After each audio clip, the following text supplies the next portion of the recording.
Good morning बच्चों। आज फिर से मैं डॉक्टर प्रणव झा आज 11th क्लास के लिए 11th क्लास का जो फर्स्ट चैप्टर की अगर बात करें तो मोस्ट इंपॉर्टेंट टॉपिक लेकर के आपके सामने ये जो वीडियो है, ये वीडियो आपको 11th क्लास के फर्स्ट चैप्टर के बहुत मोस्ट इंपॉर्टेंट टॉपिक्स को क्लियर करेगा। बच्चों मैं एक बात बता दूं आपको कि मेरी इससे पहले की जितनी भी क्लासेज आपके 11th क्लास के लिए हुई है वो सारे टॉपिक्स आपके बेसिक्स को क्लियर करते हैं और प्रयास मेरा रह रहा है कि आपके जो बेसिक्स हैं वो बेसिक्स आपके इतने स्ट्रांग हो जाएं, आप प्रैक्टिकल्स को स्टडी करने से पहले जो थ्योरेटिकल कॉन्सेप्ट है आपका, वो थ्योरेटिकल कॉन्सेप्ट आपका इतना बढ़िया हो जाए कि आपको किसी तरह से कोई परेशानी नहीं हो।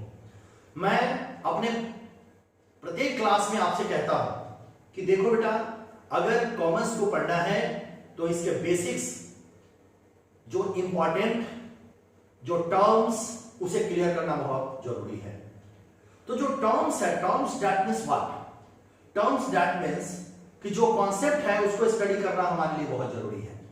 बेटे मैंने देखा, खास करके कभी कभी मैं देखता हूं कॉमर्स बहुत सारे लोग स्टडी करवाते हैं और उसमें मैंने देखा कि लोग आते हैं तो बच्चों को पहले ही क्लासेस से जर्नल एंट्री बनवाना स्टार्ट करते हैं। मैं समझता हूं बहुत गलत होता है जी। नहीं, हम फर्स्ट चैप्टर, सेकेंड चैप्टर, उसके बेसिक व्यूज को, वर्ड्स को, कॉमर्स के जो वर्ड है उनका मीनिंग क्या है, जब तक इन बातों को नहीं समझेंगे तब तक कॉमर्स के बारे में अच्छी जानकारी हमको नहीं मिलेगी।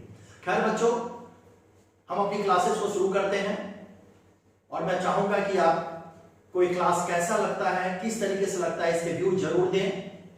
और मेरा प्रयास रह रहा है कि इस लॉकडाउन के पीरियड में जो कॉमर्स पढ़ने वाले बच्चे हैं इनको एक इतना इंपॉर्टेंट क्लास मिले कि इनके सारे कॉन्सेप्ट क्लियर हो जाए। और मेरा प्रयास रह रहा है कि ये क्लास आपके सारे बेसिक्स को क्लियर कर देगा। चलिए, आज का जो बेटा टॉपिक है, ये टॉपिक हमारा चैप्टर नंबर 1 से है और चैप्टर नंबर 1 में जो टॉपिक है, एक वर्ड है जिसको हम कहते हैं बुक कीपिंग। ध्यान से देखेंगे आप, मोस्ट इंपॉर्टेंट, किसी भी एग्जामिनेशंस में इस टॉपिक से क्वेश्चन राइज किया जाता है। सेकंड जो हमारा है अकाउंटिंग एंड थर्ड जो हमारा है अकाउंटेंसी।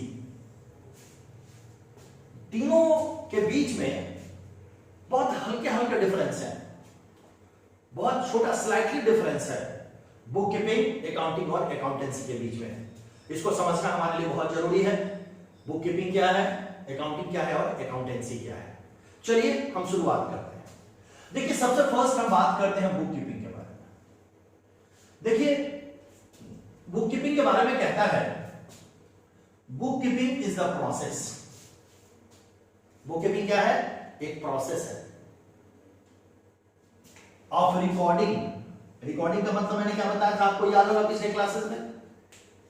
रिकॉर्डिंग याद है ना? रिकॉर्डिंग के बारे में मैंने क्या कहा था आपसे? Recording that means journal entry और प्रिपरेशन ऑफ सब्सिक्वेंट। तो बुक कीपिंग क्या है? बुक कीपिंग क्या है? Process of recording of the financial transactions and event of A business. देखिए ध्यान से, बुक कीपिंग क्या है? बुक कीपिंग एक प्रोसेस है जो क्या करता है, फाइनेंशियल ट्रांजैक्शंस को और बिजनेस के जितने भी इवेंट होते हैं उनको क्या करता है, रिकॉर्ड करता है। एकदम ध्यान से देखिए, ट्रांजैक्शंस को और बिजनेस के इवेंट को क्या करता है, रिकॉर्ड करता है। It is a part of accounting and involves the following 4 activities. अगर मैं बात करूं बुक कीपिंग की, इसके अंदर 4 एक्टिविटीज किए जाते हैं। एक्टिविटी दैट मींस कि जब बुक कीपिंग हम प्रिपेयर करते हैं तो इसके अंदर 4 तरीके की एक्टिविटी की जाती है। उस एक्टिविटी में फर्स्ट एक्टिविटी क्या है? Identification of financial transactions and event. आपको याद होगा जब मैंने AICPA के डेफिनेशंस को आपके सामने रखा था तो मैंने कहा था आपको कि बेटे देख लो कि सबसे फर्स्ट काम जो बुक कीपिंग में हम करते हैं वो होता है identification of financial transaction and event. That means कि बिजनेस के अंदर के जो भी इवेंट है, बिजनेस के जो भी ट्रांजैक्शंस है, उसमें सबसे पहले आइडेंटिफाई आपको क्या करना है, फाइनेंशियल ट्रांजैक्शंस। कौन से ट्रांजैक्शंस ऐसे हैं जिनका संबंध बिजनेस में फाइनेंस से है, जिसकी एक मॉनेटरी वैल्यू है, जिसका एक प्राइस है, जिसकी एक मेजरमेंट है मनी में, वैसे ट्रांजैक्शंस को बेटा सबसे पहले क्या करना होता है, आइडेंटिफाई करना होता है। इसके बाद जो सेकंड प्रोसेस है, measurement of transactions in terms of money. जरा ध्यान से देखेंगे, measurement of transactions in terms of money. आपको क्या करना है, मेजरमेंट करना है। किसका मेजरमेंट करना है, बिजनेस के जो ट्रांजैक्शंस हैं in terms of money. Transactions को के अंदर जो ट्रांजैक्शंस हो रहे हैं हमारे बिजनेस में, उसकी क्या मेजरमेंट है, उसकी क्या वैल्यू है, इन सब चीजों को हम लोग को वहां पे एक मेजरमेंट करना है। थर्ड हमारा कहता है, जब आप मेजरमेंट कर लेते हैं, देखिए मैंने क्या कहा, बुक कीपिंग के अंदर, बुक कीपिंग एक प्रोसेस है। इस प्रोसेस में सबसे पहले क्या करना है, identification of financial transaction and event, and second is the measurement of transactions in terms of money. ध्यान देंगे बेटा, मेजरमेंट ऑफ, पहले आइडेंटिफाई करना है कि कौन से ट्रांजैक्शंस हमारे फाइनेंशियल ट्रांजैक्शंस हैं या नहीं है, number 1। Number 2, measurement of transactions in terms of money. उसके बाद उसको क्या करना है, मेजर करना है। मेजर करने के बाद देन तीसरा स्टेप है बेटा, उसको क्या करना है, record the financial transactions in journal और सब्सिडी बुक। ये वर्ड बेटा जरूर ध्यान में रखिएगा, ये वर्ड प्रोसेस से होकर के हमको गुजरना है। पहला process, number 1 process, identification of financial transactions and event. Number 2 is the measurement of transactions, उसको मेजर करना है, उसकी वैल्यू क्या है ट्रांजैक्शंस की। एंड नंबर 3 इज द उसको रिकॉर्ड करना। मैंने पहले ही बताया बेटा, जब आप रिकॉर्ड करते हैं तो क्या बनाते हैं, जर्नल बनाते हैं और सब्सिडी बुक बनाते हैं। And last is the classifying them through ledger. देखिए जरा ध्यान से, क्लासिफाइंग देम थ्रू लेजर कहने का क्या बेटा मतलब हुआ, आइडेंटिफाई करो फाइनेंशियल ट्रांजैक्शंस को, उसके बाद उसकी क्या वैल्यू है इसका मेजरमेंट करो, और उसके बाद सब्सिडरी बुक बनाओ, जर्नल बनाओ और लेजर बनाओ। ये सारे प्रोसेस बेटा किसके अंदर आते हैं, बुक कीपिंग के अंदर। बहुत सारे बच्चों को कंफ्यूजन होता है, ये बुक कीपिंग क्या है, अकाउंटिंग क्या है, अकाउंटेंसी क्या है, बहुत सारे कंफ्यूजन होते हैं बच्चों को बेटा। कंफ्यूजन करने की कोई जरूरत ही नहीं है, इतना इजी है, इतना प्रोसेस इजी है इसका, कहीं से कोई कंफ्यूजन करने की जरूरत नहीं, बहुत इजी गोइंग समझना है। मैं आपको बता दूं कि जो कॉमर्स पढ़ने का तरीका, 11th के बच्चे हैं, कॉमर्स पढ़ने का जो अपना तरीका है, वो तरीका ये है कि उसके वर्ड्स को, उसके डिक्शनरी में जो वर्ड है उसके वर्ड्स को आइडेंटिफाई करने की जरूरत है, उसके वर्ड्स को समझने की जरूरत है। अगर आप उसके वर्ड्स को समझ गए, आप उसको आइडेंटिफाई कर ले, फिर किसी तरह की कोई प्रॉब्लम आपको नहीं। देखिए आपके सामने एकदम सिंपल कॉन्सेप्ट बुक कीपिंग। लोग कहते हैं यार, बच्चे कहते हैं सर ये बुक कीपिंग क्या है, पूरा कॉमर्स पढ़ लिया, 11th 12th पढ़ लिया, डिफरेंस समझ ही नहीं आता है, बुक कीपिंग अकाउंटेंसी और अकाउंटिंग में क्या डिफरेंस है। देख बेटा कितना इजी है, कितना आसान है। पहला काम है, चलो आइडेंटिफाई कर लिया, हाँ भाई ये बिजनेस का है और ये बिजनेस का नहीं है, ये ट्रांजैक्शंस बिजनेस के हैं। सेकंड क्या कर दिया, मेजरमेंट कर लिया, इसकी वैल्यू क्या है, देन फटाक से क्या किया, जर्नल बना दिया, सब्सिडी बुक बना दिया, देन उसके बाद लेजर प्रिपेयर कर दिया। ये सारे जो प्रोसेस है, ये सारे प्रोसेस किसके अंदर आते हैं, बुक कीपिंग के अंदर। चलिए आगे बात करते हैं। अगला जो टर्म है बेटा, ये जो टर्म है, अगला टर्म है accounting and accountancy. Most important terms है बेटा।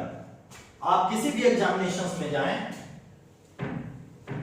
प्रत्येक एग्जामिनेशंस में इस तीनों टॉपिक से क्वेश्चन राइज किए जाते हैं, एकदम ध्यान से देखेंगे। Number 2 is the accounting.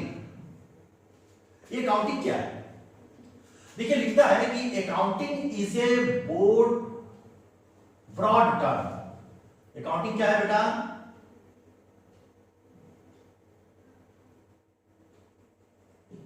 Accounting क्या है, broad term, and it includes book keeping. In addition to book keeping it also include summarising, interpreting, communicating the financial data to interested parties.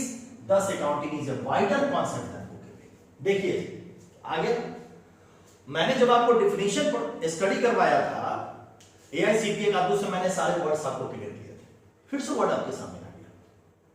उस डेफिनेशन में जितने भी कॉन्सेप्ट से, जितने भी words हैं डेफिनेशन में, उन सारे को यहां कैटेगराइज कर दिया और कुछ नहीं किया गया।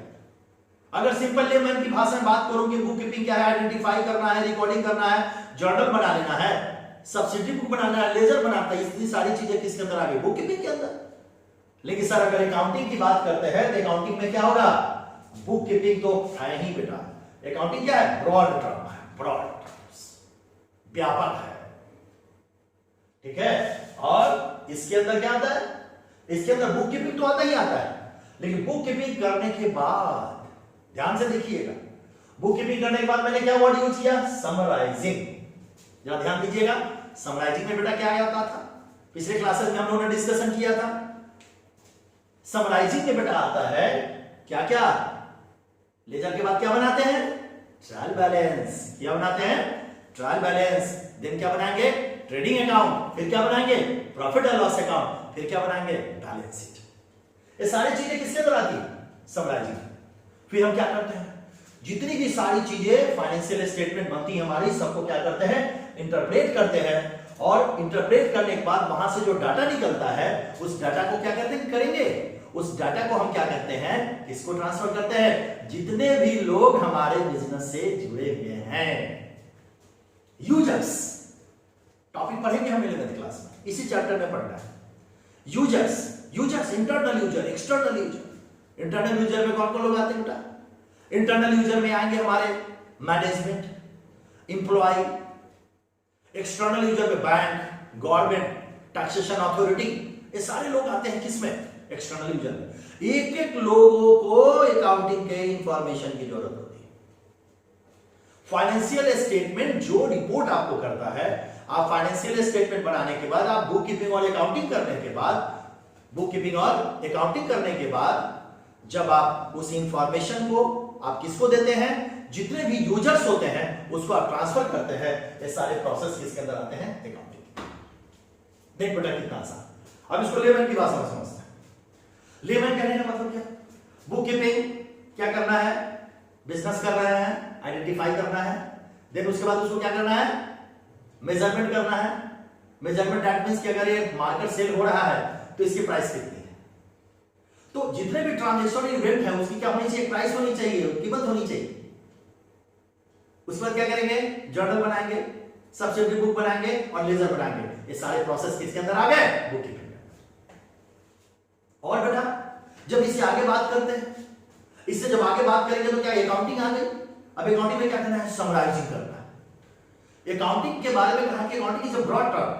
ब्रॉड टर्म दैट मींस कि जितनी भी चीजें आप बुक कीपिंग में किए हैं वो सारी चीजें अकाउंटिंग में करनी है आपको, सारी चीजें अकाउंटिंग में आती है। लेकिन जब इससे थोड़ा ऊपर आप आगे बढ़ेंगे, इससे थोड़ा सा अलग हटेंगे, तो आप वहां देखेंगे कि बुक कीपिंग करने के बाद भी जो समराइजिंग प्रोसेस है, ट्रायल बैलेंस है, फाइनेंशियल स्टेटमेंट में trading account, PL account, balance sheet है, वो सारी चीजें किसके अंदर आती है? अकाउंटिंग।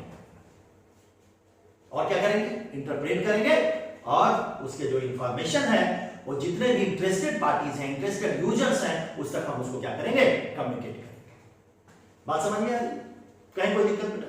किसी तरह कोई परेशानी? चलिए आगे बात करते हैं। हमने आज डिस्कशन किया कि बुक कीपिंग क्या है, हमने आज डिस्कशन किया कि अकाउंटिंग क्या है। अब जो थर्ड टर्म है बेटा जरा ध्यान से देखिएगा, अकाउंटेंसी। अकाउंटेंसी को डिस्कस करने से पहले मैं थोड़ी एक दो बातें आपको बताना चाहूंगा। बेटा एक बात बताओ, मान लो कि मैं आपसे पूछूं कि आप मंदिर में जाते हैं और मंदिर में जाकर के आप पूजा करते हैं, तो मंदिर में जाकर के अगर आप पूजा करते हैं तो आपको किसने बताया कि पूजा करने के लिए मुझे फूल की जरूरत होती है, पूजा करने के लिए मुझे अगरबत्ती की जरूरत होती है, पूजा करने के लिए हम लोग चंदन लेकर के जाते हैं, पूजा में भगवान जी को हाथ जोड़ना होता है। मान लो कि जो लोग इस्लाम धर्म को मानते हैं, अगर इबादत करने जाते हैं अपने मस्जिद में, तो वहां जो मस्जिद में वो नमाज पढ़ते हैं उसका तरीका किसने बताया उनको? कैसे हम कहते हैं कि भाई चप्पल पहन करके मंदिर में नहीं जाना चाहिए? ये सब कहां से आ गया? किसने दिया? अगर मान लो कि अगर मस्जिद में जाकर के कोई व्यक्ति जिस तरह से मंदिर में पूजा किया जाता है उस तरह से पूजा करना शुरू कर दे तो क्या होगा? परेशानी बढ़ेगी। है कुछ नहीं, भगवान को प्राप्त करने का सब एक तरीका है, एक माध्यम है, शांति प्राप्त करने का एक तरीका है, माध्यम है। लेकिन सच्चाई बात यह है कि हर धर्म में उस भगवान को पाने के लिए एक निर्धारित नियम बने हुए हैं। बड़े ध्यान से देखना बेटा, बड़े ध्यान से समझना। हर धर्म को पाने के लिए एक निर्धारित नियम बने हुए हैं, निर्धारित रूल्स बने हुए हैं, निर्धारित एप्लीकेशंस बने हुए हैं। हम उस निर्धारित रूल्स और एप्लीकेशन को फॉलो करते हैं। इसी तरीके से अगर बेटा जी हम अगर यहां बात करें तो मैं बता दूं आपको, मैंने पहला बताया बुक कीपिंग।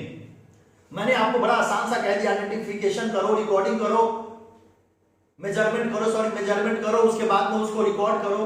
अरे यार रिकॉर्ड करो, मेजरमेंट करो यार, इसके कोई तरीका होना चाहिए नहीं होना चाहिए? कुछ रूल्स रेगुलेशन होने चाहिए कि नहीं चाहिए? कुछ प्रैक्टिसेस होने चाहिए कि नहीं होने चाहिए? कुछ कॉन्सेप्ट होना चाहिए कि नहीं होना चाहिए? कुछ कन्वेंशन होने चाहिए कि नहीं होने चाहिए? एकदम होने चाहिए, एकदम होने चाहिए। अब जरा ध्यान दे दो, बहुत साल पहले से मैं बात करूं डेफिनेशन मैं जिसमें बता रहा था, तो पहले क्लास में मैं बताता हूं बच्चों को कि भाई देखो ये अकाउंटिंग आया कहां से। तो सबसे पहले 1494 में इटली के रहने वाले थे ल्यूकास स्पेसियोलॉजी, उन्होंने एक मैथ्स की किताब लिखी और उस बुक में सबसे पहले डबल एंट्री सिस्टम के बारे में थोड़ा सा 2 लाइन लिख दिया। उसके बाद में और भी लोग आते गए, उसको मॉडिफाई होता चला गया और आज के डेट में तो समझिए the institute of chartered accountancy of India जैसी एक संस्था काम करती है जो कि अकाउंटिंग में रिसर्च का काम कर रही है। आज पूरे वर्ल्ड में अकाउंटिंग को उस लेवल पे देखी जाती है। आज अगर पूरी देश परेशान है तो अर्थव्यवस्था के लिए परेशान, इकोनॉमी के लिए परेशान है। सब देश चाहता है मेरी इकोनॉमी अच्छी हो, सब देश चाहता है मेरी इकोनॉमी अच्छी हो। आज लॉकडाउन में सबसे बड़ी परेशानी है कि कुछ देर के लिए किसी को कहा जाता है कि भैया आप लॉकडाउन में रहें, तो लोग का कहना यह है कि भैया कमाएंगे नहीं तो खाएंगे कहां से? ये परेशानी है। तो सारी चीजें अर्थव्यवस्था की दौड़ घूमती रहती है। आज इतने अच्छे अच्छे प्राइम मिनिस्टर हमारे यहाँ, मनमोहन सिंह जैसे प्राइम मिनिस्टर हुए हमारे यहाँ, अरुण जेटली जैसे विद्वान हुए, लेकिन सच पूछिए तो इकोनॉमी को कोई समझ नहीं पाया। इकोनॉमी के ऊपर आज भी रिसर्च चल रहा है। बराक ओबामा जैसा प्रेसिडेंट हुआ लेकिन वो भी नहीं समझ पाया। तो सबसे बड़ी चीज मानी जाती है कि जो बुक कीपिंग है, जो अकाउंटिंग है बेटा, एक प्रोसेस है, एक तरीका है। लेकिन उस तरीके को अपनाने के लिए आपके पास रूल्स, रेगुलेशंस, कॉन्सेप्ट और कन्वेंशंस होने चाहिए। देखिए जरा, मैं बात करता हूं अकाउंटेंसी की, मेरी बातें आपको समझ में आ गई होगी। अगर नहीं समझ में आई है, थोड़ी सी दिक्कत हो रही है, तो जरा देखिए बोर्ड पर, यहां पे लिखता है कि accountancy refers to systematic knowledge. Accountancy refers to, accountancy क्या करता है? आपको एक सिस्टमैटिक जानकारी देता है of the principles and the techniques which are applied in accounting. आपको अकाउंटिंग करनी है, आपको अकाउंटिंग करनी है, आपको बुक कीपिंग करनी है, लेकिन आप अकाउंटिंग बुक कीपिंग कैसे करेंगे, किस तरीके से करेंगे? इसके लिए अकाउंटेंसी क्या करता है? आपको एक सिस्टमैटिक नॉलेज देता है और साथ साथ प्रिंसिपल्स देता है, टेक्निक्स देता है कि आप इस तरह से अकाउंटिंग करें। It explain how to maintain the books of accounts.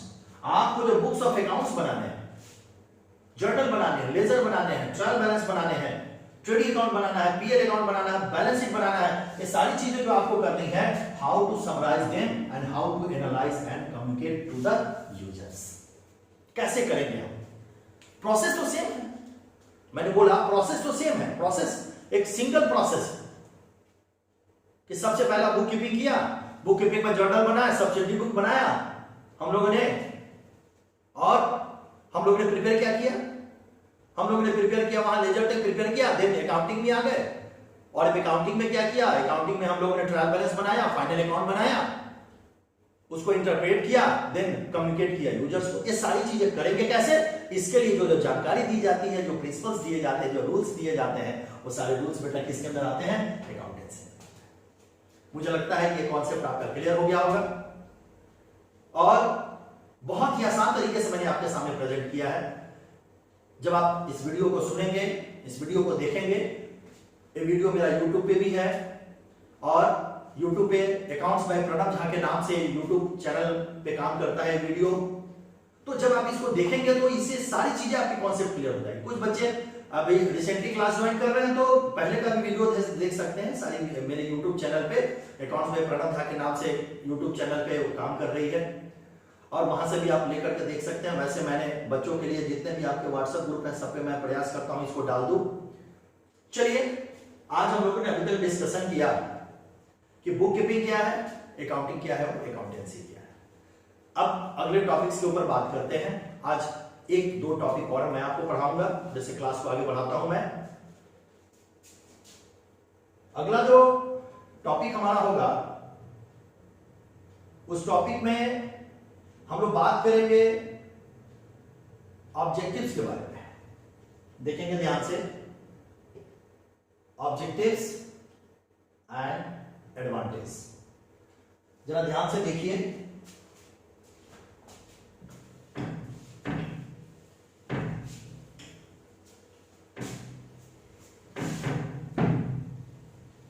एकदम ध्यान से देखेंगे। हम लोग बात करेंगे ऑब्जेक्टिव्स ऑफ अकाउंटिंग। देखिए यहां ध्यान से, ऑब्जेक्टिव्स। एक बात बताइए, आप अकाउंटिंग करते हैं, इतना सारा पैसा कंपनी खर्च करती है, इतने सारे लोग लगे होते हैं, चार्टर्ड अकाउंटेंट इसके ऊपर वर्क करता है, क्या उसके कुछ उद्देश्य नहीं होंगे? उसके कुछ ऑब्जेक्टिव्स नहीं होंगे? होंगे, एकदम होंगे, ऐसा नहीं होंगे। ऑब्जेक्टिव्स है, बगैर ऑब्जेक्टिव्स के कुछ हो ही नहीं सकता।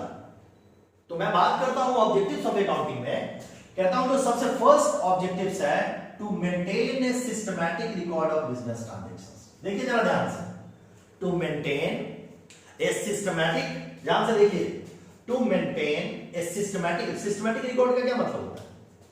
जो अकाउंटेंसी में हमें रूल्स एंड रेगुलेशंस दिए गए, अकाउंटेंसी में जो रूल्स एंड रेगुलेशन दिए गए, बेटा जब हम अकाउंट पढ़ेंगे, जर्नल का अपना फॉर्मेट है, लेजर का अपना फॉर्मेट है, ट्रायल बैलेंस का अपना फॉर्मेट है, और सबके अपने अपने रूल्स रेगुलेशंस हैं। हम पढ़ेंगे, सारे रूल्स रेगुलेशंस के अकॉर्डिंग टू प्रिपेयर किए जाते हैं। एक एक रूल्स रेगुलेशंस को पढ़ेंगे तो हम वहां यही देखेंगे, to maintain a systematic record of business transaction. That means कि जो रूल्स रेगुलेशंस आपको दिए गए हुए हैं, उस रूल्स रेगुलेशंस के अकॉर्डिंग टू आपको क्या करना है, जितने भी बिजनेस ट्रांजैक्शंस हैं उनको क्या करना है, रिकॉर्ड करना है। रिकॉर्डिंग का मतलब समझ रहे हैं आप? मैं जब जब इस टर्म की बात कर रहा हूं, मैं आपको लेके जा रहा हूं वहां पे। रिकॉर्डिंग का मतलब क्या है, फिर से याद कीजिए, जर्नल बनाना, सब्सिडी बुक बनाना और लेजर बनाना, दैट्स रिकॉर्डिंग। आगे नेक्स्ट कहता है टू एसरटेन प्रॉफिट और लॉस। प्रॉफिट और लॉस बेटा कैसे बनता है? मैंने कहा ये जो प्रोसेस है किसका है, अकाउंटिंग का है। और यहां पे आप क्या बनाते हैं, ट्रेडिंग अकाउंट बनाते हैं, प्रॉफिट और लॉस अकाउंट बनाते हैं, और क्या तैयार करते हैं, ट्रेडिंग और पीएल अकाउंट के बनाने से आप लोग क्या निकालते हैं, इसका प्रॉफिट और लॉस तैयार करते हैं। इसे हम लोग फाइनल अकाउंट के भी नाम से जानते हैं, फाइनेंशियल स्टेटमेंट के भी नाम से जानते हैं हम लोग। आगे हम लोग देखेंगे थर्ड, इसका जो ऑब्जेक्टिव्स है, थर्ड ऑब्जेक्टिव हमारा है, ध्यान से देखेंगे,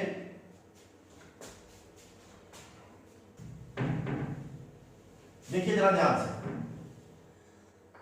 थर्ड ऑब्जेक्टिव है to determine the financial positions. देखिए ध्यान से, मैं आपको बता दूं बेटा, ये जो फाइनेंशियल पोजीशंस है, इसके लिए हम लोग को बैलेंस शीट बनानी पड़ती है।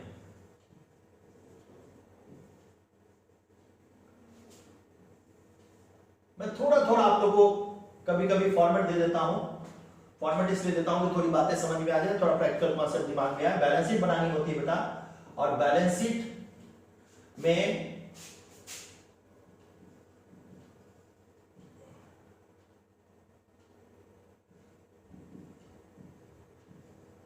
लायबिलिटीज एंड, थोड़ा जगह कम हो गया, इसको मैं थोड़ा सा ब्रॉड कर देता हूं, शॉर्ट फॉर्म में लिख देता हूं मैं इसे।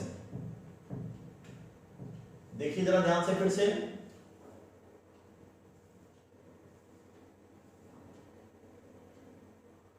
यहां पे liability plus capital, L for liability and C for capital. तो बैलेंस शीट का जो लेफ्ट हैंड साइड होता है, इस लेफ्ट हैंड साइड पे क्या लिखते हैं, लायबिलिटी और कैपिटल। देन इधर क्या जाता है हमारा, एसेट्स एंड प्रॉपर्टीज। तो कहने का क्या मतलब है कि जब एक डिटरमाइन हम फाइनेंशियल पोजीशन करते हैं, तो किसी भी बिजनेस के लिए अच्छी बात क्या होती है कि इसका एसेट्स जो है वो लायबिलिटी प्लस कैपिटल के बराबर होना चाहिए। अब आप कहेंगे सर एसेट्स क्या होता है, लायबिलिटी क्या होता है, कैपिटल क्या होता है, वो सब हम लोग सेकंड चैप्टर में बात करेंगे। फर्स्ट चैप्टर में भी एक दो टॉपिक और भी है जो आपको पढ़ना है, देखिए इस पढ़ लेंगे फिर हम इसके ऊपर बात करेंगे। चलिए आगे बात करते हैं। बेटा जी मैंने कहा कि आप जब थर्ड ऑब्जेक्टिव है फाइनेंशियल पोजीशंस को आइडेंटिफाई करना, और इसके लिए हम क्या प्रिपेयर करते हैं, बैलेंस शीट। क्या प्रिपेयर करते हैं, बैलेंस शीट। और इस बैलेंस शीट से आपको आइडेंटिफाई हो जाता है कि आपके एसेट्स की वैल्यू क्या है, आपके लायबिलिटी की वैल्यू क्या है और आपके कैपिटल की वैल्यू क्या है। देन यहां पे देखेंगे जो फोर्थ हमारा ऑब्जेक्टिव्स है वो है to provide information to various users. मैंने बताया ना आपको पहले, वेरियस यूजर्स, यूजर्स का मतलब जो लोग डायरेक्टली आपके बिजनेस से जुड़े हुए होते हैं।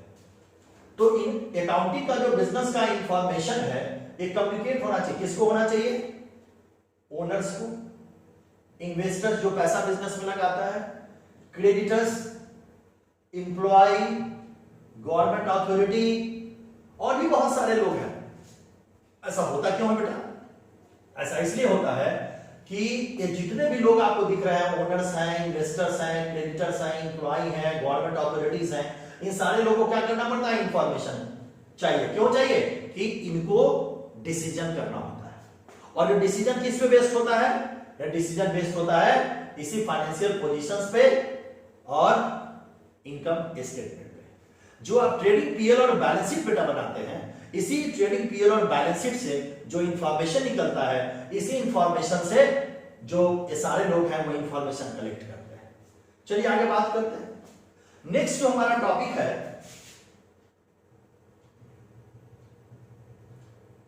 जरा ध्यान से देखेंगे। नेक्स्ट जो हमारा टॉपिक है इसमें कहता है कि टू असिस्ट द मैनेजमेंट। जब आप अकाउंट प्रिपेयर करते हैं बेटा, बुक कीपिंग करते हैं, आप अकाउंटिंग करते हैं, तो जो बुक कीपिंग और अकाउंटिंग है वो सारे मदद करती है। किसको मदद करती है, मैनेजमेंट को, जो बिजनेस को रन कराते हैं, जो मैनेजमेंट लोग बिजनेस को रन कराते हैं, बिजनेस को चलाते हैं, उनको मदद करती है। क्यों, डिसीजन मेकिंग लेने में और बिजनेस को इफेक्टिवली कंट्रोल करने में। बिजनेस को कंट्रोल करना होता है, बिजनेस के एक्सपेंसेस बहुत हाई नहीं हो सकते, एक्सपेंसेस को कर्टेल करके चलना पड़ता है। अगर एक्सपेंसेस को आप कर्टेल करके नहीं चलेंगे तो बहुत ज्यादा बेनिफिट बिजनेस से आपको नहीं मिलने वाला। तो जो स्थिति यहां बनती है कि आपको मैनेजमेंट को क्या करना है, असिस्ट करता है अकाउंटिंग। कैसे असिस्ट करता है, डिसीजन मेकिंग करने में और इसको इफेक्टिवली कंट्रोल करने में। ओके, ये तो बेटा हमारा था ऑब्जेक्टिव्स ऑफ बिजनेस।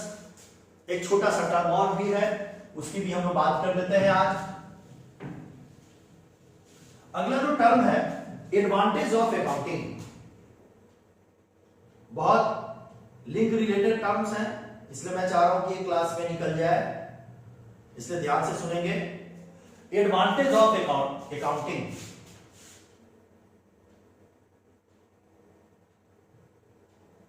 देखिए एडवांटेज ऑफ अकाउंटिंग क्या, अकाउंटिंग करने के क्या एडवांटेज है। सबसे number 1 is the provide information about financial performance.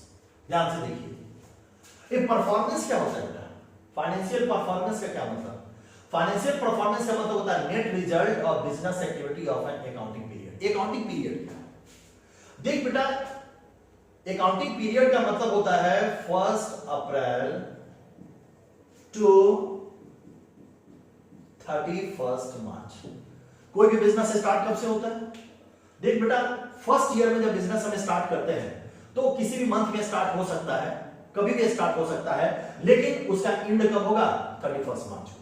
लेकिन नेक्स्ट ईयर जो बिजनेस होगा वो नेक्स्ट ईयर बिजनेस फिर कब से स्टार्ट होगा, 1 अप्रैल से। एकदम ध्यान से देखिएगा, नेक्स्ट ईयर बिजनेस कब से स्टार्ट होगा, 1 अप्रैल से। लेकिन फर्स्ट ईयर जो बिजनेस, मान लो कोई बिजनेसमैन अगर अक्टूबर से बिजनेस स्टार्ट करता है तो उसके बिजनेस एंड हो सकता है 31 मार्च तक एंड हो सकता है, कोई प्रॉब्लम नहीं है, कहीं से कोई दिक्कत नहीं। लेकिन इस बात को आप समझ लीजिए कि जब बिजनेस हम स्टार्ट करते हैं तो वो बिजनेस हमारा 1 अप्रैल टू 31 मार्च जाता है। क्लियर है, कहीं से कोई दिक्कत, आगे बात करते हैं। तो कहता है net result of business activity of an accounting period, that means कि 1 अप्रैल से लेकर के 31 मार्च के बीच में बिजनेस का नेट रिजल्ट क्या है, बिजनेस को कितने का प्रॉफिट है, कितने का लॉस है, एसेट्स की वैल्यू क्या है, लायबिलिटी की वैल्यू क्या है, क्रेडिटर्स की वैल्यू क्या है, डेटर्स की वैल्यू क्या है, सारे वैल्यू को आपके सामने क्या करता है, रख देता है। Second advantage is provides assistance to management. Provide assistance, management को भी अकाउंटिंग मदद करता है। मैनेजमेंट को क्या काम करना होता है? डिसीजन लेना। मैनेजमेंट को क्या काम होता है? फॉरकास्टिंग करना। मैनेजमेंट को क्या होता है? बिजनेस को इफेक्टिवली प्लानिंग करना। मैनेजमेंट को क्या काम होता है? बिजनेस को ऑर्गेनाइज करना। मैनेजमेंट का काम क्या होता है? बिजनेस की में स्टाफिंग करना। ये सारे काम किसके होते हैं? मैनेजमेंट के। एडवर्टीजमेंट कॉस्ट हेवी नहीं होना चाहिए हमारा। ये सारे काम जितने भी प्लानिंग्स के काम होता है, बेसिकली अगर मैनेजमेंट की बात कीजिए तो मैनेजमेंट के 5 वर्क होते हैं, मैनेजमेंट के 5 फंक्शंस होते हैं, जो भी आप 12th स्टैंडर्ड में जाएंगे, बीएसटी में तो आप पढ़ेंगे। आप वहां पर प्लानिंग है, second is organising, third is the staffing, directing and controlling. That is the 5 functions. इस 5 फंक्शंस को एप्लीकेबल करने के लिए आपको किस चीज की जरूरत है? अकाउंटिंग की जरूरत है। इसके बाद जो थर्ड है बेटा, इसको बोलते हैं फैसिलिटी कंपैरेटिव स्टडी। देख बेटा, कोई भी बिजनेसमैन है, उसको चाहिए कि वो एवरी ईयर 1 अप्रैल से 31 मार्च तक अगर वो अकाउंटिंग करता है तो एवरी ईयर उसको ये चीजें चाहिए कि वो एवरी ईयर अपने बिजनेस को प्रॉपर तरीके से क्या करे? कंपेयर करे। अगर वो एवरी ईयर बिजनेस को कंपेयर नहीं करता है तो उसको पता ही नहीं चलेगा कि हमने पिछले साल क्या हुआ और इस साल हमारे बिजनेस में क्या हो रहा है। डेफिनेटली इस चीजों को जानना हमारे लिए बहुत जरूरी है कि हम बिजनेस को क्या करें? कंपेयर करें, और बिजनेस को कंपेयर करें और बिजनेस के फाइनेंशियल रिजल्ट्स के बारे में जानकारी लें। नेक्स्ट कहता है, नेक्स्ट है रिप्लेसेस मेमोरी। देखिए ध्यान से, accounting helps in maintaining systematic record of business which may be referred from time to time. Thus accounting eliminates he needs to remember the transactions. देखिए ध्यान से, सारी बातें याद रहेगी क्या? बिजनेस को इतना बड़ा तो होता है नहीं, बहुत बड़ा बड़ा बिजनेस है, बहुत सारे ट्रांजैक्शंस हैं, सारी बातें बेटा हमें याद नहीं रह सकती। तो इसमें भी अकाउंटिंग हमारी मदद करता है। किसको? टोटल जो बिजनेस के अंदर ट्रांजैक्शंस हैं सबको क्या करने में? याद रखने में। और अगर आप याद नहीं रखेंगे, अगर बिजनेस आपको बहुत सारी बातें अकाउंटिंग आपको अपने पास रिकॉर्ड रख के आपको इंफॉर्मेशन नहीं देगी, तो हो सकता है कि बहुत सारे ट्रांजैक्शंस आप मिस कर जाएं, जिससे आपके बिजनेस को लॉस हो जाए। इसी तरीके से अब आगे बात करेंगे। नेक्स्ट जो हम बात करते हैं उसमें आता है helps in settlement of tax liability. देखिए जरा ध्यान से, भारत सरकार कैसे काम करती है। आप बिजनेस करते हैं, बिजनेस में आपको क्या मिलता है? प्रॉफिट मिलता है। बिजनेस में क्या मिलता है आपको? प्रॉफिट या लॉस। जब बिजनेस में प्रॉफिट होता है तो गवर्नमेंट को आपको क्या पेमेंट करना होता है? टैक्स। तो कहता है कि आपकी टैक्स लायबिलिटी क्या है, आपको सरकार को कितना टैक्स देना है, इसका भी निर्धारण किसके आधार पे होता है? किस बेस पे होता है? प्रॉफिट के बेस पे होता है। अगर आपको बिजनेस से लोन लेना है बेटा, तो अगर किसी भी फर्म को बैंक से, बिजनेस को अगर बैंक से लोन लेना होता है, इसमें भी जो फर्म का फाइनेंशियल स्टेटमेंट है, फर्म का financial statement that means trading account, PL account और बैलेंस शीट, वो आपकी मदद करता है। अगर कोर्ट में एज ए एविडेंस के रूप में भी आपका फाइनेंशियल स्टेटमेंट काम करता है। कहता है आने वाले समय में अगर आपका बिजनेस लॉस में चला जाता है और आप चाहते हैं कि कोई दूसरी कंपनी एक दूसरी कंपनी को खरीद ले, जैसा कि सुने हैं कि चाइना की बहुत सारी कंपनी है, वो चाहती क्या है कि जिन जिन देश में परेशानी बढ़ गई है उन देश की छोटी छोटी कंपनियां जो डूबने वाली है, बंद होने वाली है, उनको खरीदे। तो फिर एफडीआई में बहुत सारे संशोधन किए गए हैं भारत सरकार के द्वारा, गवर्नमेंट के द्वारा। तो कहती है यहां पर कि helps in the sale of business. जब आप बिजनेस को सेल करने जाते हैं, बिजनेस को आप दूसरी कंपनी को देने जाते हैं, तो उसमें भी आपको क्या मदद करता है? अकाउंटिंग आपकी मदद करता है। और लास्ट है helpful in decisions making. Decisions making that means कि अगर आपको निर्णय लेना है बिजनेस के बारे में किसी भी तरीके से, तो उसमें भी अकाउंटिंग आपकी क्या करता है? मदद करता है। आज जो बेटा हमने टॉपिक स्टडी किया, पहला तो सारे इंपॉर्टेंट टॉपिक आज हमने डिस्कशन किए। नंबर 1 टॉपिक हमने डिस्कशन किया, उसमें हमने देखा उस टॉपिक में कि बुक कीपिंग क्या है, हमारे अकाउंटिंग क्या है, अकाउंटेंसी क्या है। देन हमने ऑब्जेक्टिव्स देखा और एडवांटेज देखा। बहुत सारी चीजें, जितनी भी थ्योरी के लाइन है बेटा, वो सारे आपके प्रैक्टिकल कॉन्सेप्ट को क्लियर करते हैं। बड़े ध्यान से इसको आप पढ़ेंगे और नेक्स्ट क्लासेस में मैं प्रयास करूंगा यूजर्स को डिफाइन करने का, और यहां तक आप स्टडी करके रखें। और जो बच्चे नए ज्वाइन किए हैं उनको अकाउंट्स बाय प्रणव झा करके एक यूट्यूब चैनल है मेरा, उस पर आप जा करके वहां से वीडियो आप ले सकते हैं, देख सकते हैं, और आपके लिए बड़ा बेनिफिशियल होगा इस पीरियड में जब आप कोई क्लासेस नहीं आपको मिल रही है, कुछ नहीं मिल रहा है। बहुत सारे बच्चों ने मुझे रिक्वेस्ट भी भेजा है और बहुत ही अच्छा रिस्पॉन्स रहा है क्लास का। तो मैं प्रयास करूंगा कि आप अच्छे से घर पे रह करके पढ़ें और स्टडी करें, और जितना भी हो सकता हो घर में रहें और प्रयास करें स्वस्थ रहने का। आज के लिए थैंक यू, धन्यवाद।